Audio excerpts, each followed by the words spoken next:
nation distraught over the devastating murder of 6-year-old Arthur Labinjo-Hughes, who was tortured and killed after weeks of abuse last year during lockdown. His grief-stricken grandmother last saw Arthur on the 21st of October 2019. She is determined to do all she can in his memory to make sure what happened to her grandson can never be allowed to happen again. Madeleine Halcrow joins us now in her first live television interview. Madeleine, first of all, I know the whole nation is sorry for your loss and devastated by what happened to Arthur, but no one is more devastated than his family, you. Because you had fears about what was happening to him, didn't you? I did. Thank you for inviting me. And obviously I'm here on behalf of Arthur and his mother, Olivia. I last saw Arthur on my birthday, 21st of October. Firstly, Arthur was the happiest child. He was very, very much loved by everyone. He was my daughter's baby bear, and he was my sunny delight. He was always happy, and that's why I called him Sunny Delight. He was gentle, caring, compassionate. He had a wicked sense of humour. He really did. He was just adorable. I saw him on the 21st of October, which is my birthday, and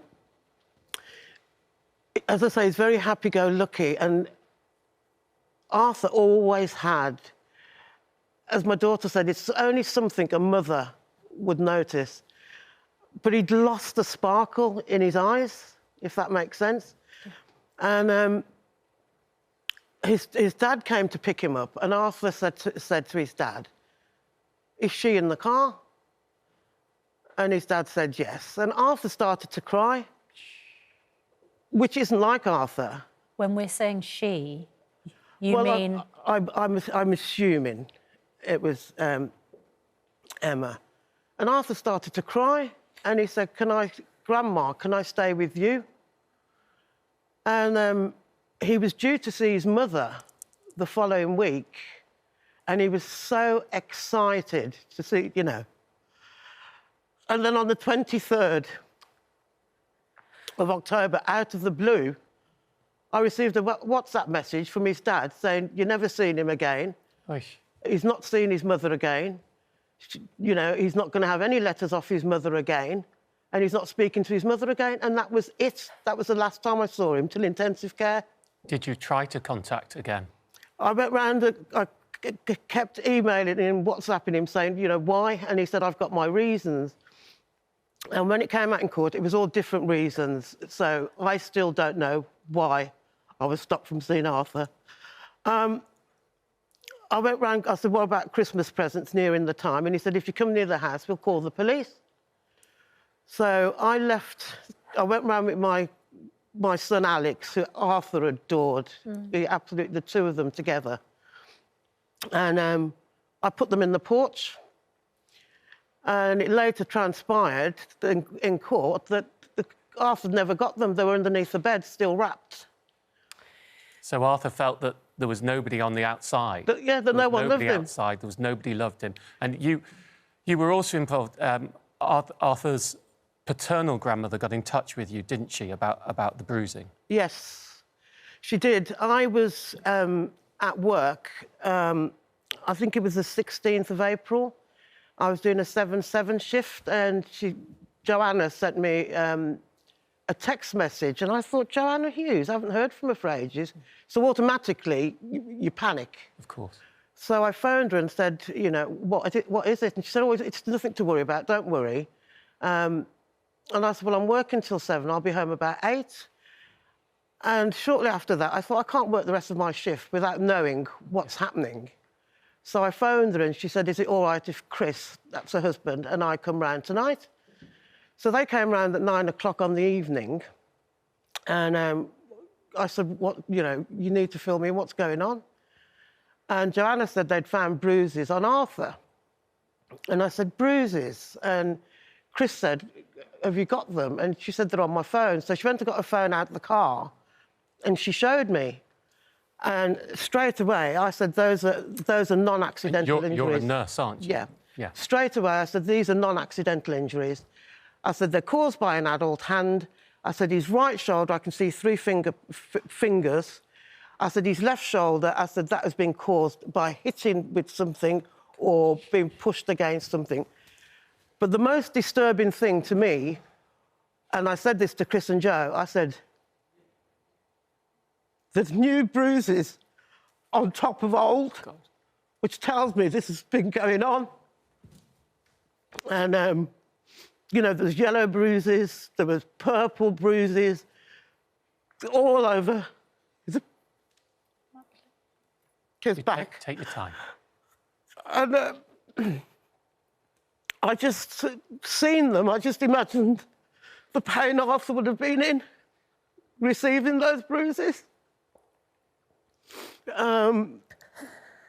So Joanna and Chris said they'd phoned social services. So obviously about 9:30 at night, there wasn't a lot I could do. So, thank you. So the following day, I phoned social services and I was told that they'd been out the day previously and they didn't find anything untoward.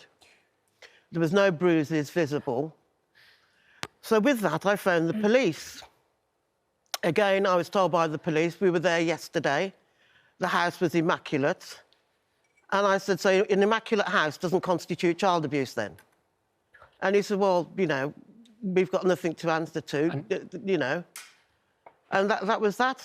So it's probably important to note, all we have heard for the last 2 days when talking about this story is how this is a multi-agency response and how you need to contact social services and the medics and the police. You called social services. Yes. You called the police. I presume you feel quite angry. I am angry. Agencies. I am angry with the interagencies because somewhere along the line, communication hasn't been passed along. Now, the old adage, if it isn't broke, don't fix it. Well, something is broken in this system and something needs fixing. If we look back, Victoria Columbe, and then we've got Baby P, we've got Little Tommy, we've got Daniel Pelker, and they're all systematic, all with partners. Madeleine, I want to ask, you last saw him in October. We went into lockdown in March. What did you think about the fact that he was going to be locked down, kept at home, with those two in charge? At the time, because obviously we'd been stopped seeing Arthur, I wasn't even aware he'd moved into her house. I wasn't even aware. I thought he was still in the annex with his parents, so I didn't have any worries at all. And then hell broke loose. With Thomas Hughes' parents? Yeah. And the other grandparents? I had no idea any of this was... I don't know how you have the strength, honestly, because just hearing about what's happened from you is heartbreaking for everybody. We've seen the videos. But when you watch the videos of Arthur, I don't know how you managed to hold it together, Madeleine. What's keeping you going? Where do you get your strength? I get my strength for Arthur, for justice for Arthur and justice for my daughter because she's a victim in this as well. And if Arthur... I believe in my faith, I'm a Catholic, and I believe God works in mysterious ways, and he took Arthur to stop his suffering. Now, for a child to say to his own dad, I'm in danger with you, Daddy, you know, you're going to kill me, there's something wrong there. Arthur's very intuitive, and he must have had this sense of impending doom that something was going to happen to him.